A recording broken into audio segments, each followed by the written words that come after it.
The next time I saw Jack, I asked him to clarify my position as a watcher. I wanted to know if I should pick up some of my duties and how I could get started. He said, "Why are you asking me? The ultimate decision is yours. Are you fit to perform as a watcher, or did you plan to fill the role as an observer?" I don't know until I try, I guess. I suppose I could start out observing. I don't know. I have a sense of what it requires to be a watcher, and besides, it was my idea in the first place, right? What do you mean? The position of watcher was my idea, right? No, it was not. Watchers are involved in more things than Sierra. There are millions of them, every one of them doing something different. Sierra and the other 41 regions were an idea you offered to Jerusalem, but we, like the rest, were just given a job. Get over yourself, Jeff. The kingdom of God can run without you. I didn't mean it that way. More than anything, I'm curious about the job of being a watcher, and what things I was involved with before. I think you are confusing your role with an observer's. Watchers manage situations. They don't actually create them like an observer would. Although I think you should try it. You should start by observing somewhere familiar. You can always change your mind if it doesn't work out, but please don't create work for me. I could tell by the look on his face that he didn't have much confidence in me. I understood what a watcher was. I understood what an observer was. They traveled around observing people, places, and things, and I could manage that. I have been doing that since I got here. So, the next day I took Louis sightseeing. I wanted to explore places I haven't been to since coming to Sierra, and I was ready to go anywhere. Perhaps, I should find a small town to observe for a while, by myself. I didn't want to take Jack from his obligations as he informed me not to, so I asked Bart to accompany me. Where do you think we should go? Should we go to Earth? I was teasing. He reminded me, as expected, that Jack told me I could not go to the Earth, because I might see something I shouldn't, such as the Temple of God. I knew I couldn't go to the Temple or the Earth. I asked, where do you suggest we go? I thought you were going to do this on your own. I never accompanied you before on any of your assignments. Well, the few you had. Oh. Okay. You're hired. I'm going to employ you as an assistant. Of course, you are. How about Edmonton, on Academy? You can start with the first American city inhabited by the families. There's probably something going on over there. There usually is. We came to rest over a park that ran down the center of a neighborhood, a block wide and 10 blocks long. At the end of that park, another park began. I guess the park changed names every 10 blocks, even though it appeared to be the same park that stretched for miles, and every other block was another long line of parks. Houses lined both sides of the park, 1950s-style homes with big covered porches and front yards. Kids and companions were playing up and down the street.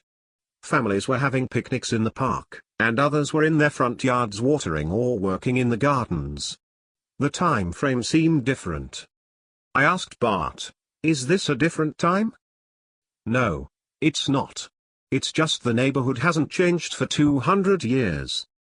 Many of the original families stayed in Edmonton, although over the years, many moved into more modern cities and neighborhoods.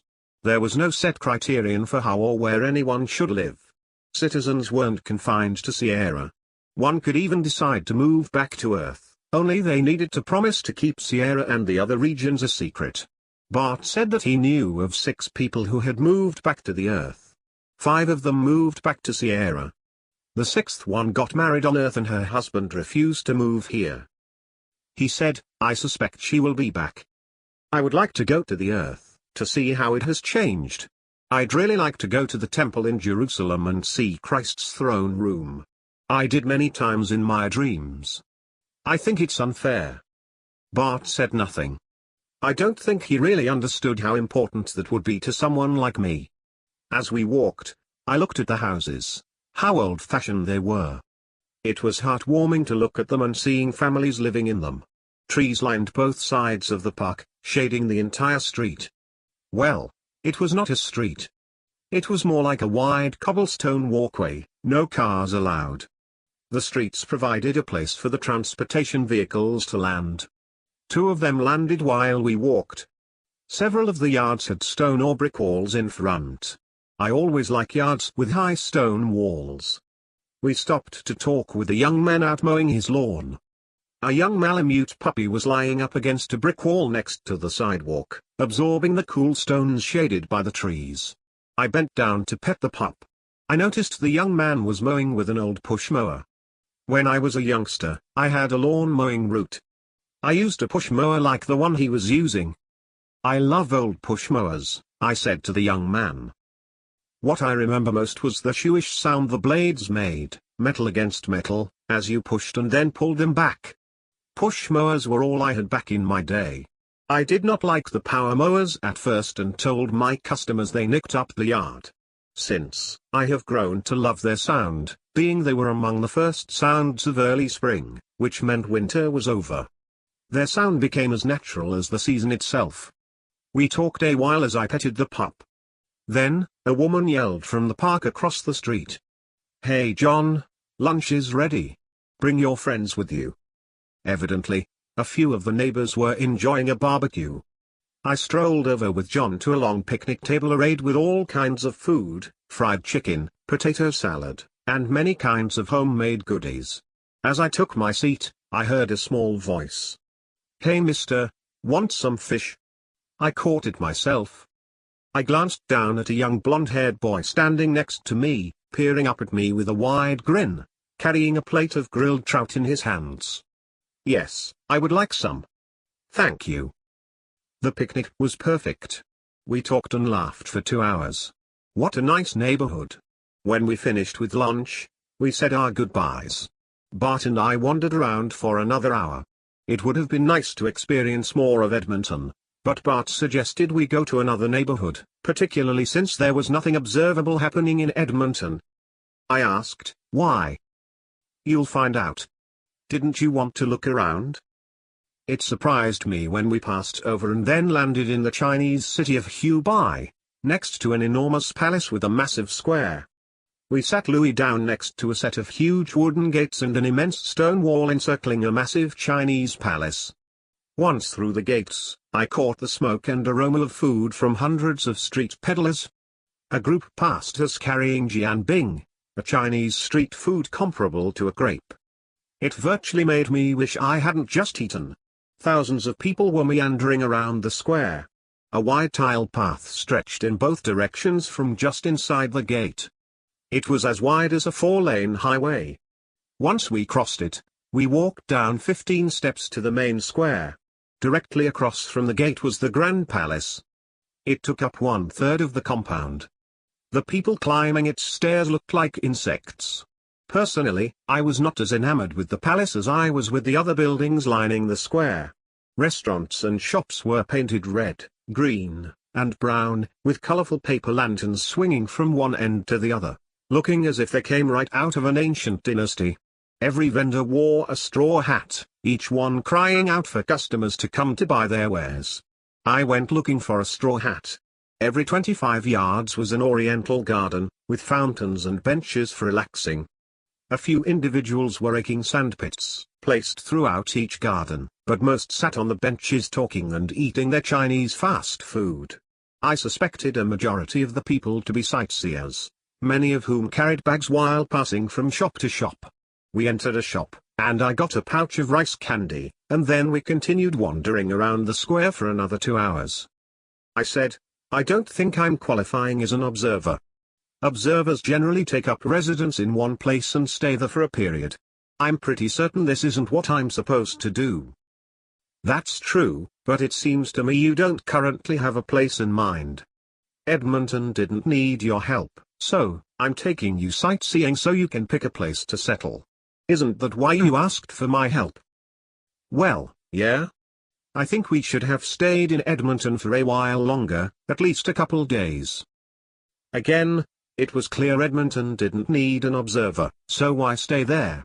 Usually, observers are asked to come to a location. You're out of sync with the program.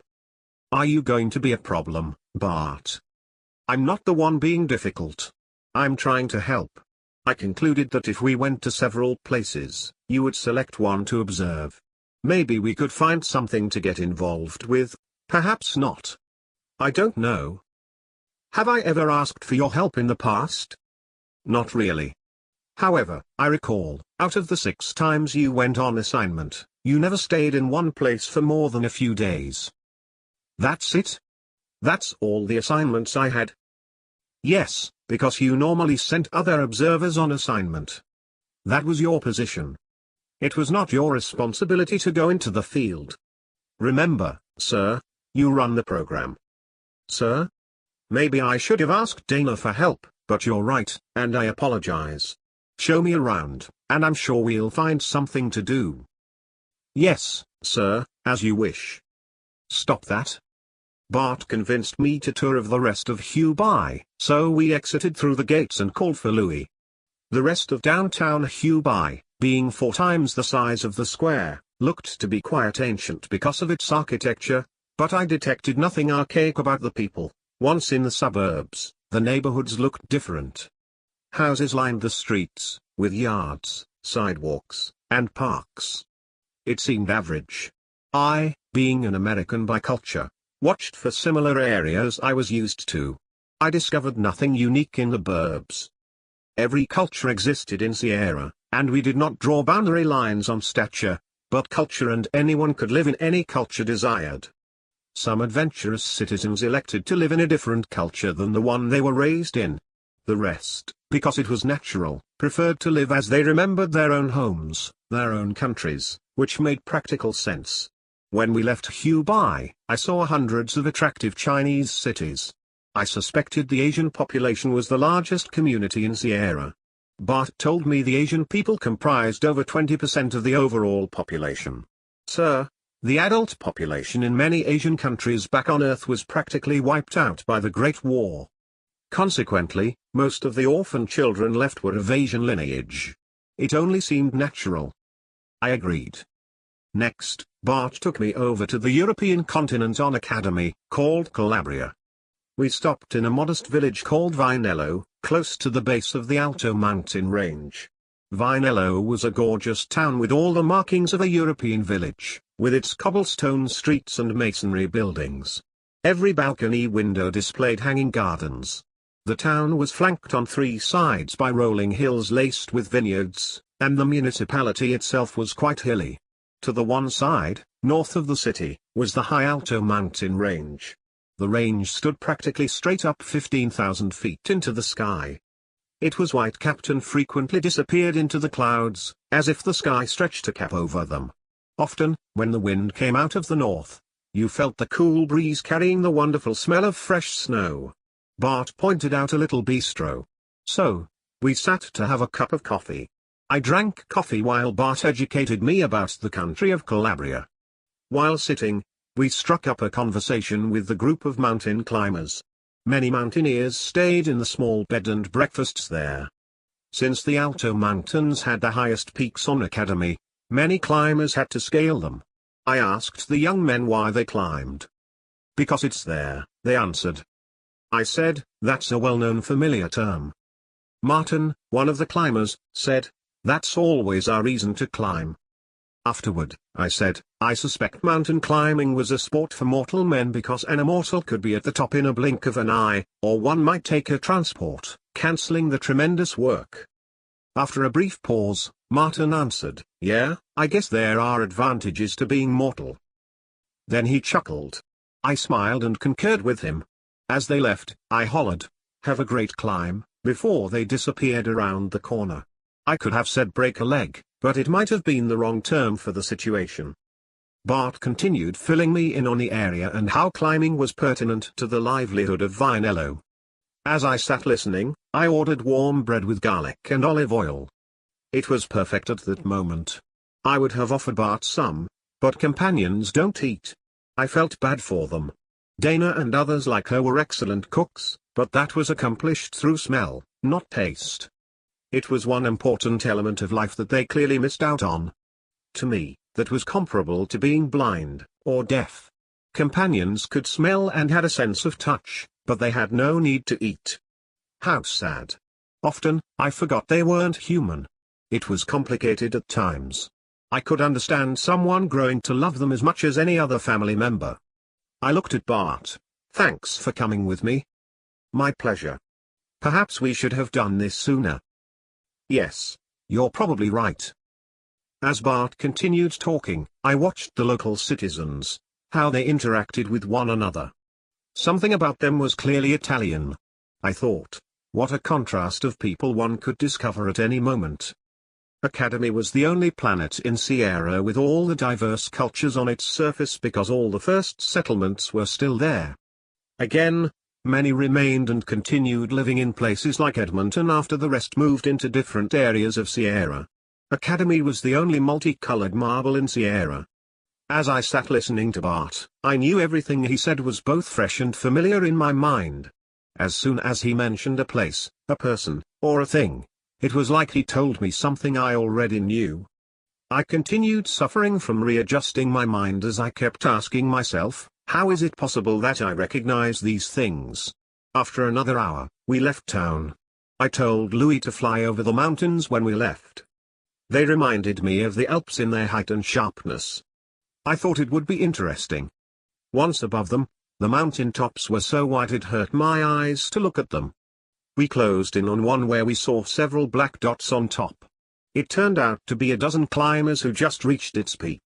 They waved at us as we passed overhead. When we reached the other side, I noticed a purple dot right below the snow line. I told Louis to take us there. When we got there, we found an alpine meadow. The meadow was steep as it sloped from one end to the other and appeared to be quite a climb from bottom to top. In the center was a single tree. Just before the snow, at the top of the meadow, was a large field of small lavender flowers. Several black and white cows were grazing among them. I'm sure they were Jerseys. 2 sheepdogs were stretched out at the lower end of the field, apparently watching over the cows.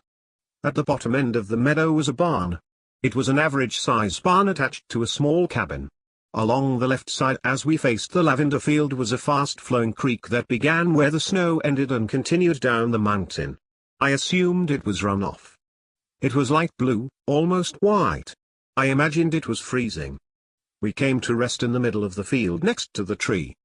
After exiting Louis, I noticed it was a single pear tree full of ripe pears. I picked one and took a bite. It was cold, refreshing, and out of place.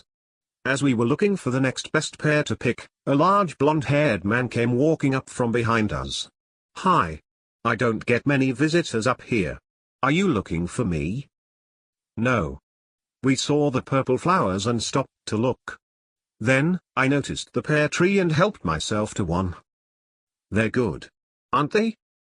Yes, they are. We stood there looking at each other. After we snapped out of our stupor, he said, sorry for not introducing myself.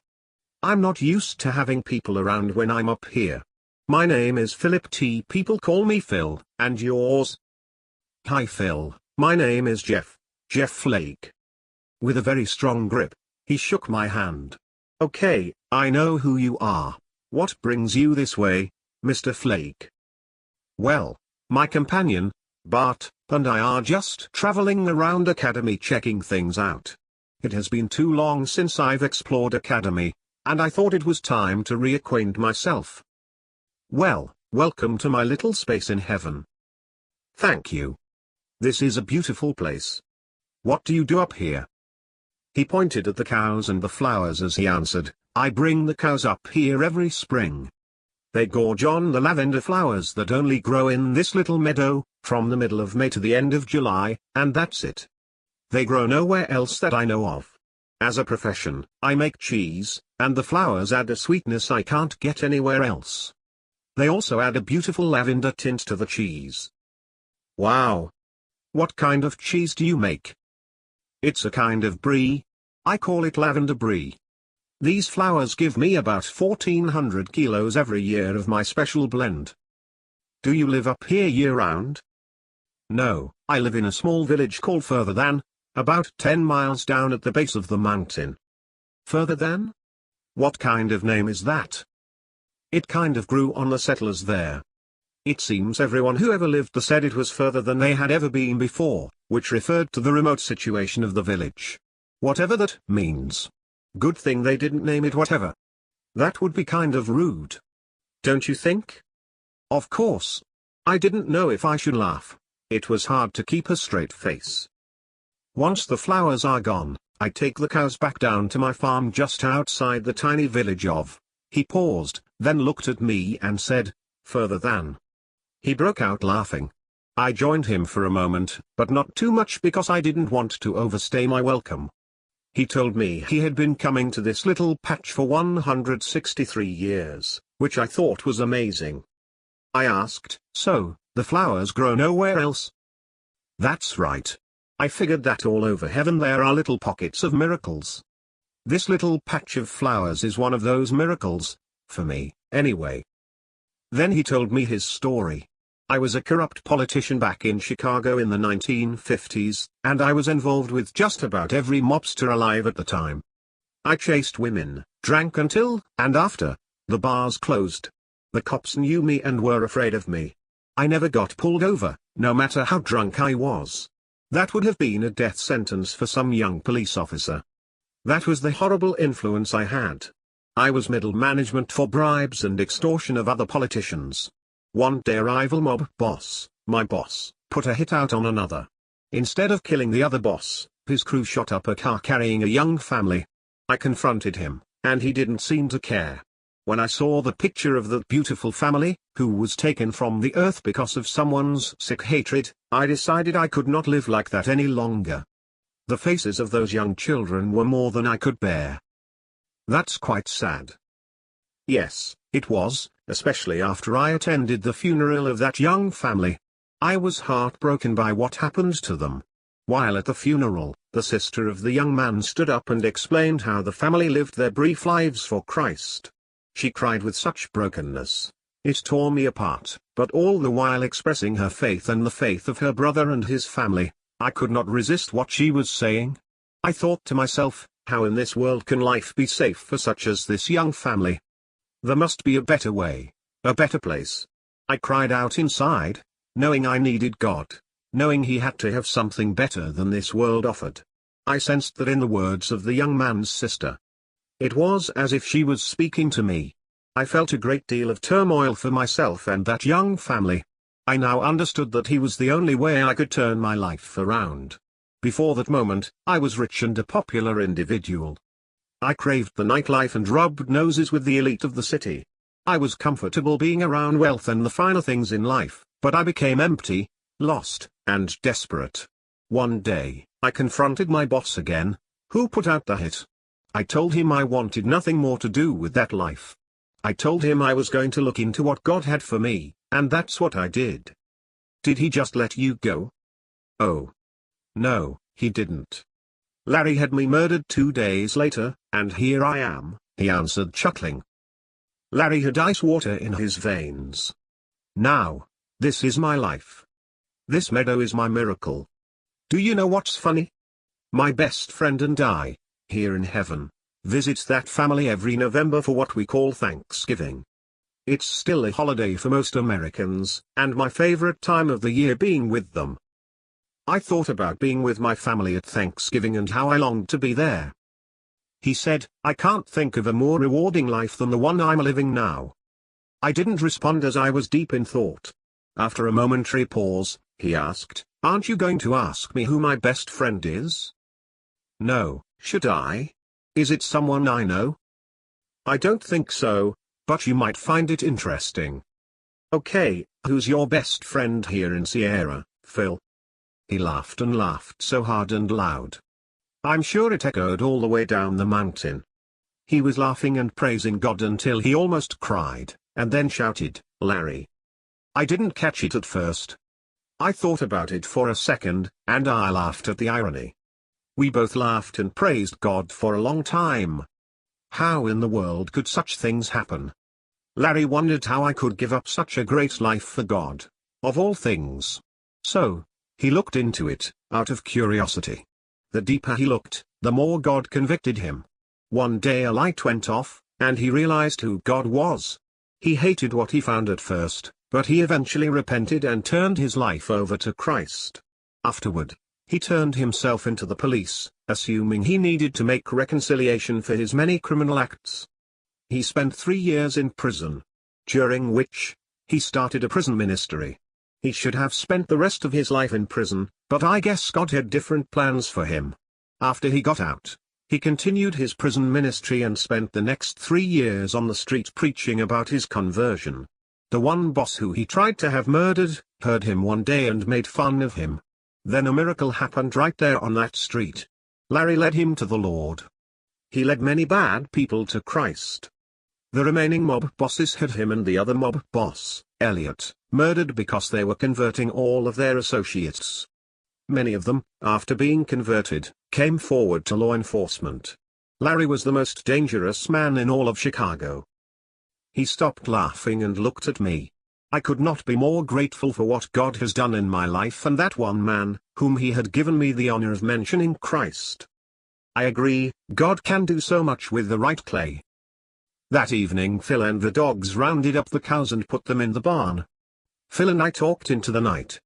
We built a campfire and sat under the pear tree, under a big full moon which lit up all the snow-capped peaks around us. Other than the warmth of the fire, it was chilly. The night in the mountains was breathtaking. Bart and I spent the night in Louis parked in the field next to that pear tree. I slept on the couch in the main cabin, which gave me a panoramic view of the mountains. I assumed Bart plugged into the hive for the night. Hopefully, he didn't tell everybody about the hot coal I sat on, causing me to jump around holding my bum for just a little over a minute. Nah, he wouldn't. Early the next morning, I stepped outside and took a seat on a rock protruding up from the ground. The surrounding mountains were magnificent. The early sun painted them orange and pink, with a bright blue background. Phil came up, gave me a cup of coffee, and offered me some of his famous cheese. It was just as he said, wonderful. While sitting, peering over the landscape, a picture lit up in my mind. I caught something out of the corner of my eye while walking in Edmonton, and now I realized what it was. I said goodbye to Phil. Bart, let's go back to Edmonton. Once back in Edmonton, we approached an intersection, and I saw what it was. Here it is, Bart. What? Unbelievable, it was a grocery store fashioned after one I lived by as a kid back on Earth. We called it the White House Grocery, and a man named Mr. McNamara owned it. My brothers and I went there daily to buy candy and the 1880 ice cream bars. It started as a 2-story home. Mr. McNamara transformed it into a small market. It was a 2-story White House with a screen door at the corner. I walked up and opened the screen door. It creaked just as I recalled. As I entered, I saw the dark hardwood floors, and the beams supporting the 2nd story where the McNamaras once lived. There were the coolers and shelves along the walls, just as I remembered.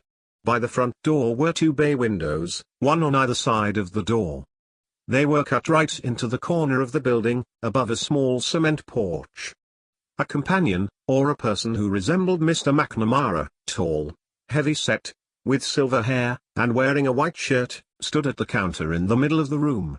Maybe it was Mr. McNamara himself. The images came surging back. I couldn't tell how many times I heard the melody from the Twilight Zone. I walked up to him, said hi, and asked if he was the real McNamara, and if he was, did he recognize me? Then, I explained what happened and my present state. He said, I have wondered where you have been. You've been coming in at least once a week for years. It's been a few months since you have done so. I assumed you were busy elsewhere. So, yes, I'm the real McNamara, and you are one of those kids who came into my store almost daily. You had 2 sisters and 2 brothers who often came in with you. Oh, and the Russell kids, and Stephen Tyndall with his sisters. I remember all of you. Mr. McNamara, I'll have a Dad's root beer and some licorice, please. He smiled at me and pointed me toward the sodas and the candy. You didn't expect me to come out there and get them for you, did you? Imagine how fantastic. He had Dad's root beer. The store was still on a mission, providing for the kids in the neighborhood, selling junk food, candy, and soda, staples for energetic and growing neighborhood kids. As I thanked him, I saw two people walk across the back of the store. The couple said hello to Mr. McNamara while crossing. I followed them as they exited McNamara's through one of two double-wide doorways in the back corner to the right, situated across from another door leading out the back of the store. You couldn't see them from the front of the store. I suspected that the main entrance was in the back. I didn't remember this about the market. As I was looking after the couple, a group of young kids ran through. Mr. McNamara yelled at them to slow down. They completely ignored him. I followed them and passed through one of the double-wide doors, which opened onto a ramp leading into an underground supermarket. The supermarket looked so natural as skylights were strategically placed up and down the rows of groceries. I noticed transparent force fields around the food products, produce, and dairy. Except for a slight distortion, the products were visible, yet in stasis. Nothing aged at the natural rate. For example, if you put an apple within the field, it remained fresh for months, and other items last for years. Nothing goes to waste in Sierra. These stores only existed in my imagination, but now I was excited to see one in person. I estimated I have been here for 6 to 7 months. This whole time, I've never gone to the store. Bart and Dana took care of most of my needs. Am I lazy or what? I didn't remember them specifically. Once I was on the ramp, I remembered dreaming of them in my daydreams. I recalled thousands of these stores were throughout Sierra and placed in every neighborhood. Everything within the store was free to everyone. Every store was equipped with a companion group to manage inventory and order needed items. Specials restocked and maintained the store. Since I was here, I thought I would shop. I started by picking out fruit and sodas as I worked on filling up a small pushcart with junk food, expecting to be out for at least 3 or 4 more days. As I was picking through the apples, that group of young kids came flying up, pushing me out of the way, filling their knapsacks with apples. I asked, "What's the hurry and why so many apples?" The youngest kid said, "We plan to fly kites on the floating mountains today." He pointed to a kite strapped to his back. "The apples are for the horses in the fields below." "Hey, do you mind if I tag along?" The boys agreed it was okay. I grabbed a few more apples and headed out the exit with them and called for Louie. We got in and headed off to the floating mountains. Bart gave me a bad time about deviating from my task. I said, "It's all right. Some things are just more important than work." The kids sat on the couch. The trip wasn't long enough for them to enter goofing off mode. Once there, I watched them fly their kites. Then, we explored 2 of the medieval castles erected on top, which appeared as if to come out of the 1500s. It was exciting investigating them. Sierra was a consummate mix of the old and the new. The boys made swords out of tree branches lying on the ground. As soon as I picked one up, they assailed me, chasing me all over the place. I discarded mine, ran and jumped into a fountain, clothes and all. There were fountains deep enough to swim in up top. Back in one area of this mountain was a hill where the center caved in. It brimmed with rainwater to create a small lake. A creek exited the small lake and dripped over the side of the mountain. It was amusing to see the creek fall halfway down the side, then take a 90-degree turn and spill out past the gravity shelf before it plunged to the ground. Each floating mountain looked like a giant ice cream cone, with a circumference on top ranging from 5 to 10 miles. The bottom of each mountain was only a few meters in diameter. They were transported here and then placed on several lakes and beach fronts throughout Sierra. These massive stone structures had strong opposing magnetic forces to the ground below them, which held them 30 to 50 feet above the surface at each location. The land mass at the top was covered by natural soil, trees, plants, and grass. If someone chose to, they could enter from the bottom, as a center passageway was bored into the middle of the structure. Stairs, looking like a spiral stairwell, were put in so you could climb them. It was an eerie climb and always cool, damp, and dark. You needed to hold on to the railing once you got towards the middle as you would float. You had to pull yourself a short distance until your feet dropped back onto the stairs. After someone climbed the stairs, their hair stood up for 15 minutes to an hour. When the kids became tired of exploring, flying their kites, and beating on one another, we all laid down, leaned over the edge, and tossed apples out onto the beach below. It wasn't too long before a small herd of wild horses came out of the forest and devoured them. What a remarkable sight to see such magnificent horses! We tossed the apples away from the cliffs to get them to fall to the ground. Otherwise, they got trapped on the gravity shelf halfway down the mountain. The gravity shelf resulted from magnetic fields generated by the downward pull of the ground and the upward push of the mountain itself. Those forces met somewhere near the middle of the mass and created an almost solid sheet of gravity. The shelf proved flexible enough you could jump from the top, and the shelf caught you unharmed in the middle. As one fell closer to the center, they'd slow down and stop gently on the shelf. The shelf was at the same place you floated when taking the stairs. Afterward, a transport vehicle had to come to get you. When I was ready to go, I asked them if they needed a ride. They all agreed, "Nah, we would like to stay a while longer." I bid them farewell and called for Louis. Bart mentioned the educational facilities on Academy. Bart planned to say something about it while we were in Edmonton, but got distracted. I already had an idea of what the facilities looked like, but we decided we should go visit. The educational facilities lay 50 miles south of Edmonton and were enclosed by an enormous dome. The dome was 200 miles in circumference. As we approached, we saw it glistening in the sunlight from miles away. How impressive! Since the end of the Great War, architecture has made significant advancements. Now, any kind of building or structure could be constructed. Architecture was only restricted by one's imagination. The Terwillegy complex, along with the other comparable facilities, sat right on the edge of someone's imagination. In the beginning, Terwillegy was the only educational facility in Sierra. It remained the only facility for the first 10 years. It took almost a full decade for the citizens to acclimate to life in Sierra. There were now 136 such facilities, one built on each planet. Every facility contained several elementary, middle, and high schools. Also, each dome housed a community college and a major university. They built a major university in the center of each dome. Elementary, middle, and high schools were placed on the outskirts of the dome, within 1 mile of each other, with the elementary schools placed closest to the outer walls of the dome, then the middle and the high school, respectively. They established community colleges next to, but outside each of the major universities. The interior of every dome contained an artificial atmosphere set at a steady 76 degrees, and at constant noon. If you were inside the dome, it was always noon. Boo! Lunchtime.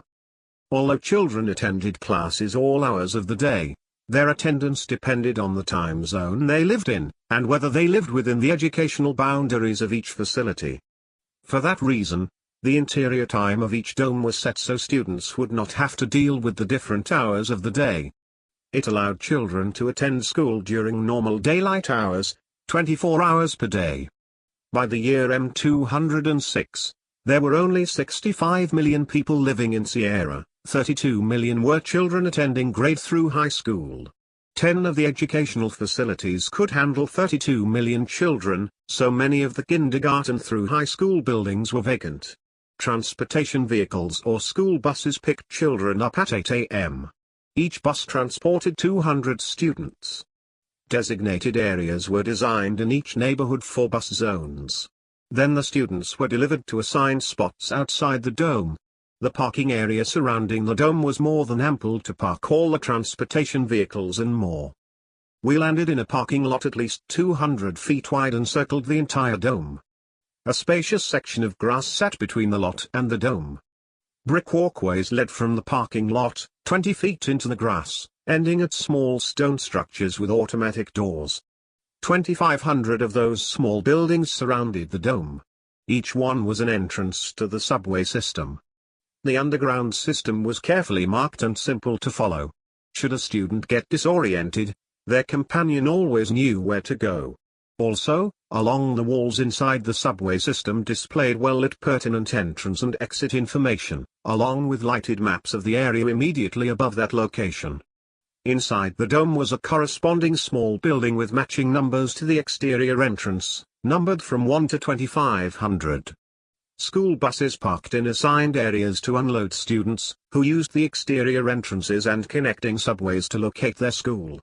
When a child started the school year, they were presented with a route starting at a building number in which they entered the dome.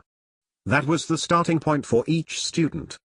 They followed an established route once inside the subway system. The subway system included bullet trains for the high school and college students, or anyone who needed to travel further into the dome for whatever reason. We entered Building 1906, which led to the center of the campus of Kamikaze University, one of the 106 major universities throughout Sierra. Once inside, you could not tell without an intensive investigation whether the environment was real. Also, the sunlight provided by the structure was favorable for plants and trees. As we came out into the dome, we observed several yard crews in the process of maintaining the grounds. It looked like a modern metropolitan city once inside. The builders used a variety of advanced architectural designs if there was such a thing anymore. Many of the buildings in the center of the campus reached as high as 10 stories with skywalks between them. The towering buildings housed research libraries and offices for the professors. Others housed the dorms for those students who lived on campus. Many did as it gave them the opportunity to live on their own. I guess it was important to college students, even in a society such as this. Because of that, the dorms were set to follow a 24-hour day. The windows inside displayed different times of day through the night so they didn't get disoriented. The ground levels or first floors of the high-rises looked more like museums than office complexes or apartments. Vast displays of contemporary art occupied the lobbies. I recognized one of John's sculptures up against a wall in the one high-rise we entered. I'm sure I could live there. Also, the buildings offered access to elevators to the subways below. I found it hard to accept it was a college campus. Too bad campuses weren't like this when I attended college. It was impressive. The grounds looked like manicured gardens. Squares with fountains, the ones where the water shot up from the ground into the air, were common. Tree-lined pathways led from one public space to another, which made for wonderful areas to relax while studying or whatever one might do under the shade of a comfortable tree. Hundreds of students sat around talking and studying while others rushed from class to class, all of them crowding the squares and small restaurants along the way. Trolleys came and disappeared from every direction. I can only imagine how exciting it would be to be a first-year student at the university. Bart and I took a trolley to the burbs. The burbs are what the university's students called the community college outside the university campus. The community college campus was called Oliman CC. All the buildings were old-fashioned brick and mortar, with interiors of natural woodwork and tile. Most exteriors were overgrown with ivy up to the roof. I guess you could call them Ivy League colleges. I genuinely liked the traditional buildings. The campus was not nearly as lively as the universities, although it was a remarkably peaceful environment. Oliman CC could provide as valuable an education as any major university. It mostly catered to adult community education, university prep for high school students, and anyone returning to school after years away. The community campuses were built with the future in mind, knowing enrollment will eventually reach capacity. We took the trolley back to Building 1906 and departed. Once back outside the dome, I recognized many of the small buildings on the outside to be freight entrances for restaurants, cafeterias, shops, and maintenance. It boggled my imagination about how each facility was such a tremendous undertaking. It required thousands of teachers, support staff, and products for each level of education. We entered again at Building 30. The path led to an elementary school, kindergarten through 6th grade. We exited to what looked like spring in an English countryside. All the trees were full of heavy white and pink blossoms. I could smell dogwood, which was one of my favorite smells of all time. A long walkway led up to the front of the school. A white fence surrounded the school grounds. I assumed the kids were out for recess as the playground was overwhelmed with children. A teacher approached us and asked, "Can I help you?" "No, we're just touring the grounds. It's been a while since I have been to Terwillegia, and will only be here for a short period." Okay, should you need anything, please ask. I will. Thank you. We walked around for an hour until I got hungry from smelling the cooking coming from the cafeteria. We came across a first grader loudly debating with a teacher, which was interesting. I knew adults should never get into a debate with an angel. The angel will be the kindest opponent, but they will use words which a mortal cannot understand and prove their point to everyone but you. Everyone in the area will stare at you, trying to understand why you don't get it. So, should you sense you might get into an argument with an angel, politely excuse yourself and go get a candy bar, or go outside and sit by a pool of water until you calm down. Be smart. Don't come back for at least 15 minutes. There was an exception to the rule. The exception was if the child was in kindergarten through the 4th grade. You avoid all arguments based on reason. No one, not even an angel, can comprehend their logic. Even an angel could spend hours trying to figure that conversation out. If an argument should ensue between anyone in that age group and an angel, the angel will always turn and walk away, and if necessary, they will call the parents. I overheard the teacher telling the student to head to the cafeteria before they missed lunch. Then she hurried away.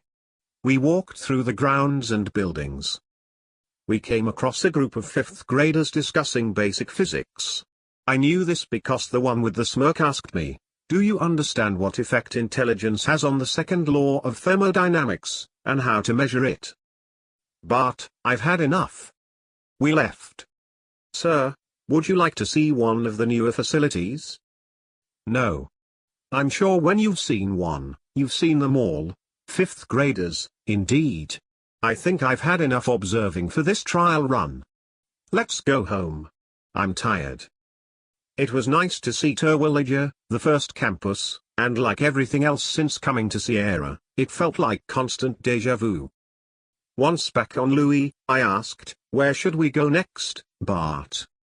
"You said you wanted to go home." "All right. Let's do that."